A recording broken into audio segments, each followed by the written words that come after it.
Welcome to Business Success Tips, where you learn to make more money in less time and have a lot more fun. I'm your host, Paul Sanneman. I'm founder of Contractor Staffing Source, where we help contractors build great teams. My guest today is Dr. D from Blue Egg Leadership. Now, Dr. D, I got to ask you, how did you come up with that name? It's very abstract. It was the start of a book, The Blue Egg and the Lion, which is very abstract. But the concept of a blue egg, we really liked it because it means developmental, potential, and growth. And so we stuck with that versus being a traditional like strategic leadership or basic leadership titles. So that's where it came up from. So I know you've worked with a lot of small. Tell me a little bit about your background and why you chose to be a coach the way you are. Oh, well, my background is I started getting interested in leadership probably in my 20s, and that's where I worked for the embassies and a leading with scientists. So that's a different group of people. I love science myself. I have a degree in pre-med.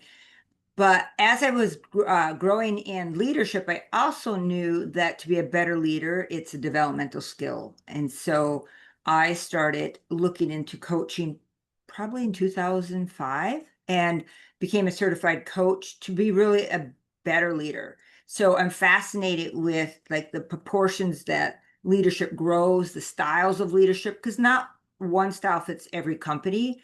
It's being having accessible and understanding that this might fit better for that team in that company, that might fit better for another company. So really honing in on what kind of coaching skills and consulting skills can help companies grow. So I've been working with entrepreneurs solely with their high achievers in there for since 2012. Okay. Yeah. So I have a question. I'm having worked with a lot of contractors as a coach. One of the things I found the hardest to do is help somebody make the transition from a craftsman to an entrepreneur.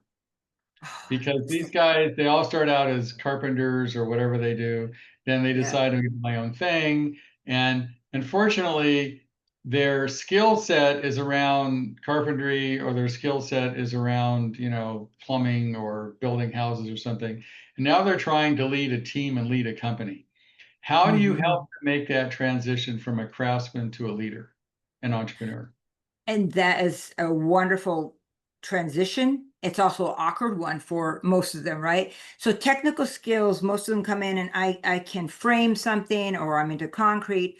It's very technically applied as they think. But if you do the same thing with leadership and technically say, I can make this very tangible by learning these aspects of leadership. So you're either an artist, a leader, or operations. You can't be all three in a small company. That's why you look for professionals that can help you, kind of like a subcontractor, but it's all about your people and your leadership.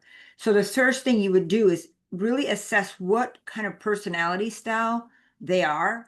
Like I like to ask them to take some different inventories and figure out what is the groove that they're going to do best with, because that's not the same. And then we start with the first gap, which is usually communication. And we start with neurocommunication because it's our fastest rapport builder. It's our fastest team builder. And it's the one that helps construction, HVAC, anybody. It's very scientific. And so it's very measurable that they can say, I don't get triggered in this situation because I'm using this language.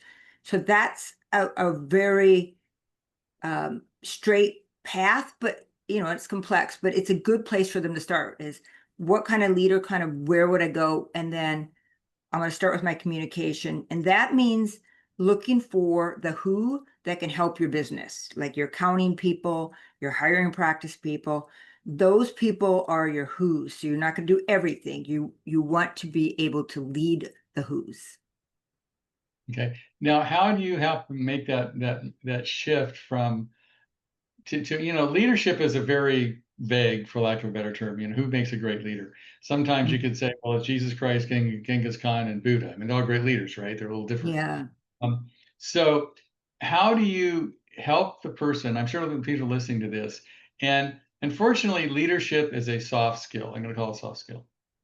And most of the contractors I work with are used to hard skills, like how Yeah. do I rent a house? I mean, and they consider this sort of woo-woo. I'm not going to, whatever the heck it is, but it's like, I'm going to learn, just show me how to get these people to do their damn job and I'll be good. Right. Yes. So Yeah. how do you cope with a person who is again, a craftsman, a skilled person and considers a lot of this leadership, for lack of a better term, a little soft, and they don't really they need to think about it because it's not something they need to learn. Yeah. Well, I think though, and just from being in hiring practice, I assume you inventory the people that you're working with, right? You want to know what are their strengths. Do they love this position, or do they not? And you can make a framework out of that, right? And measure that. So when we look at them, we don't always say we can get buy-in right away, but we'll share stories with other contractors, HVAC people, commercial, residential, just people that have started the journey. And that's why we do cohorts too, because it gives them a taste of this and they can find out every session it's measurable. But by the first thing is, here's neuro language words. These are not. Here Can are different you personality. define neural language is like, what does that mean? So neuro language is, so we use the word communication as vague as leadership. People say, well, you have to learn to communicate. Neuro language is more of a specialist, very technical practice of words that build rapport with people and help you not to get triggered. For example, if a subcontractor contractor comes in the space and they said, this is just not going to happen. I don't have my time skills and you're just going to have to deal with it. Those are all trigger words. And what we teach them to do is just let the trigger words stay, and you start building rapport and say, let's step back. I'm hearing this. And yet I feel like there's a very possible way for us to gap in this space. Now, at first, when contractors hear that, they're like, yeah, sure. But really, once they start practicing the language of rapport with their people and I guess, the employees, the subcontractors, they find it is just a better loop of energy, better loop of decision making. So So, by definition, it means words that empower people. okay, So, so I'm going to call it the attack defend cycle because, oh, okay. so if Yeah. somebody attacks somebody, they're going to defend themselves, right? There's no way to attack somebody and expect them not to defend themselves, and when the problem with the attack defend cycle, it just escalates, right? You attack, they Yes. defend, and pretty soon you have a Right. war. You literally, seriously have war. Yeah. So how do you help them not even start in that attack defend cycle? So let's say an employee doesn't perform what they're supposed to, they show up late, there's a subcontractor that didn't do a good job. How do you convince them or work with them to work with this subcontractor or employee so they don't attack them? Yes. So a good place to start is we have a framework. So let's say it's a subcontractor again. The framework is they can react. You called that the threat cycle, right? The So a attack. subcontract right, attack cycle. So they can react however they want in this space, but you get to think, what would I like to see out of this conversation? Just one thing. What would I like to see for that person? Because you don't know what happened to that person before they got in a space. So you're going to give them the benefit of doubt. This has nothing to do with you.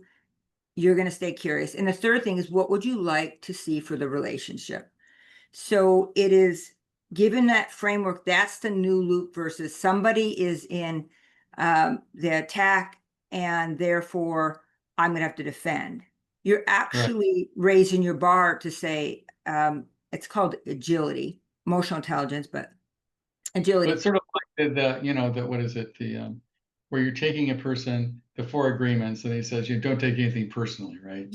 Yes, right. And we hear that. The thing is so pivotal because it means we truly get out of that loop of I have to defend myself. Like you said, it's really like I'm going to stay more curious because you can actually calm other people.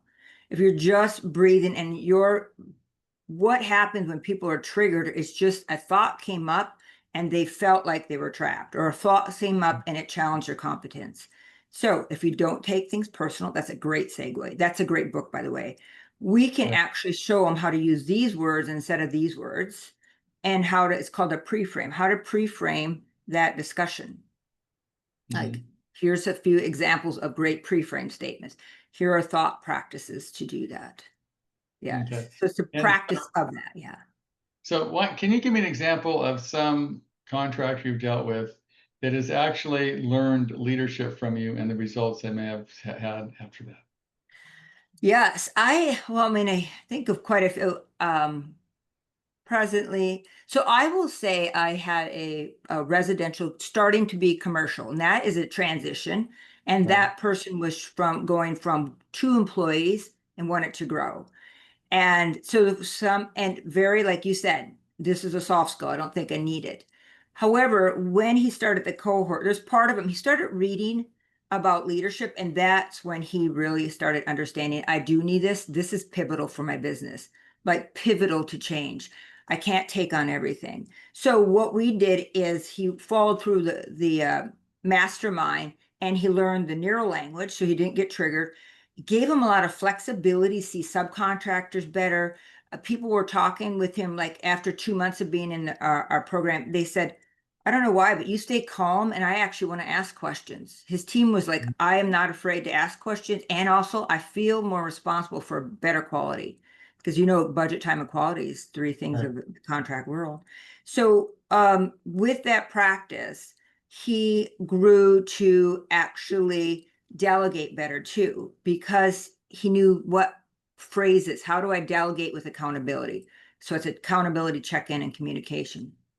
And so after that 6 months in that program, and we have shorter ones, but in that time, he actually brought in his foreman, and then hired another foreman to go through some of the things so he didn't have to teach them what he learned. It just became a new language. So then they built a culture code around that. We use this kind of language with our customers. We teach red block theory, which means the whole team is responsible for being PR for you. Right. That's very important. If you're the person that signs your contract comes on the project, you want to make sure your whole team is, if I Right. don't know it, go ahead, ask Mark. He does know it, but it's a very PR place. So that allowed them to grow more strategically and they really start understanding the power of communication, and then made that like a culture code within that we're going to learn about this communication piece. We're still doing technical, we're still doing standard operation, but they became more environmentally savvy. Like now it's time to step up and somebody else has to take this on. And now it's time to learn how to navigate people in this way. So that's the fun part of it. So how does a business, because I had this problem as a coach for a long time. I mean, usually I said the problem with the business is you, right? It isn't the team, it's just you. And then you need to have to change your behavior if you want to fix things because you're the cause of Oh, all. And yeah. so how do you show somebody who's going, well, I'm not profitable, I'm having high turnover, the clients are idiots, all these kind of blame things, not taking responsibility. How do you show a contractor and how do they measure, yes, I have a leadership problem, I don't have a scheduling problem, I don't have a profit problem, I have a leadership problem. How can somebody listening to this podcast assess their company and find out if it is a leadership problem? Well, that's a very good frame to look at, because the Johari's window, we're only aware of what we're aware. A blind spot is if I blame other people, I don't have to look at me. So that's what you're saying. So one of the first things we can do is we have several different baseline inventories. It's 380 or 360. Mhm. You just take the inventory to your team and to a couple customers and get rated on the trust factor. There's different categories: communication factor, trust and budget, quality, time. And it's those ratings in 1 to 5. It comes from Voices, which is that's all they do is study leadership at different levels. And that comes back. You have to have at least 5 people that do it. That comes back and it's just lays it out. This is what they say is a strength, but they say this is a gap for you that So you. is this like an anonymous survey you do with clients and employees? Yes, it's best if it's anonymous the first time, because then they can't say, well, this person said that or that. That doesn't help. The purpose is to literally get a 360 of the people around you and your past clients to say, this is what their strengths are, but this is just a gap. And then you take that one gap and you start working on that, and it has a ripple effect. That's why So leadership's not all the same. what Yeah. kind of questions, let's say there are 5 questions on this survey. What kind of questions would you give in this anonymous survey to your employees and your clients to get the feedback you need? So like one of the questions is, I feel that this individual has the very clear communication. I feel that, or on the rating would be, I rate them at a certain 1 to 5, their capability of being even keel under pressure. Their capability 1 to 5 of communicating without stress. Another one would be 1 to 5 is, I feel like this person is very good at asking questions and listening, which is a huge part of communication. Was that 5 or was that 4? You can do one more. Come on, just you can come up with one. Okay, so another one would be, I feel like as a leader, they have a good vision and strategy consistently. I know where I'm going, essentially. Those are just 5 off the top of the head, but so those would be more toward the team. Then you ask some that are across the board for the people that are their projects. Mhm. So when someone comes to you, are they generally aware that they have a leadership problem, or it looks like it's a symptom? You know, like, well, I'm not profitable, I have high turnover, I can't find decent Yeah. people, clients are idiots. Um, how when someone comes to you, who is your like ideal client? Somebody's listening to this podcast. How are they going to Yeah. know you're the person they should call? Well, my ideal clients usually think, just like you said, this is fluff. I'm not going to pay that, but it's ideal because they also know something is not working, and they kind of know they're in charge of what's not working. That might not be them. They still think it's the idiot contractors or all that, those phrases they use. But they know that they love what they do, but they know that they're working too hard. I am working too hard to make this work. So probably the third thing, they come and they want to grow, but they're already stressed leading 2 people or 3 people. They're like, I don't know, they don't get along. How do we Right. even work on that? Well, Mhm. but one of the myths that I've had to discourage as a coach was, well, if I'm stressed out with 4 people, I'm going to be totally stressed out with 10 people. Oh, And I yeah. go, actually, the more people you have, the less stress you have if you do it right. And the people I know that have the most successful business have the most employees and the least stress and the most time off. But unfortunately, if you don't know how to do that, as you add employees, you just get more and more stress because you're not leading, you're doing or whatever, right? Yes. Oh, Paul, that's so well said. That's probably the biggest growth area for them, is that they don't have yet the leadership skills to know how to delegate, facilitate, or put the right person in the job. Sometimes you just hire whoever's there. I like Right. that person. So it is them understanding, once they get, it's a very concrete process, really. Once you get this down, like, I'm this kind of leader, these are systems I have to place. Next quarter, we break it down quarterly for them. This quarter, then we're going to focus on this standard operation, and we actually are ready to hire, and we're going to go and find the right talent for them. They will find more freedom of time and decision making and energy. It's this gap in between, and they try to do it themselves, just like they're trying to hire by themselves. And there's so much to know about personality types and hiring strengths that first thing is to know, is there people that want to help you? There's people that want you to grow and help you grow. It's just that the systems might look very different than you used to. Yeah. Right. And so, to me, some of the indicators might be high turnover, not profitable, stressed out. So to me, it looks like I'm not making any money, I'm working too hard, my employees are Yeah. idiots, and yet it's really a leadership issue. Yes. It's really leadership. So, like, I have a new HVAC guy. I work weekends. I have no time for my family. I know I can grow this business, but I've been in a stuck cycle. That's not what he calls it, but that's what it is. I've been stuck doing this. What's the thing? The head against the wall. I think that's the cliche. So they're burnt out. They are in that stuck cycle, like you said. And what they're doing is trying to do the same thing over, and they're getting the same result versus saying, I need a fresh approach. I need some just concrete structures that will lead me through this. I don't want to have to decide, just kind of like when you get a fitness instructor. If you don't know how to get started, they're going to do all the decisions and drive you and help you through that. And I mean, so I would say in Mhm. leadership, most people know what they don't know, which is a problem. I mean, and Mhm. so I would say if you're listening to this podcast and you're Yeah. either working too hard, not profitable, having higher turnover, can't find good employees, are stressed out, and are thinking about, I don't want to do this anymore. To me, those are leadership issues. And Mhm. someone Agree. like you can talk with them and sort of, vet that out and say, look, it's really you, it's not them. And then what Yeah. can they do to shift who they are to make the company work, right? You can do that. Yes, exactly. That's exactly what we do. We find the gap and we move them forward, right? And very much it is, we call it leading from inside out.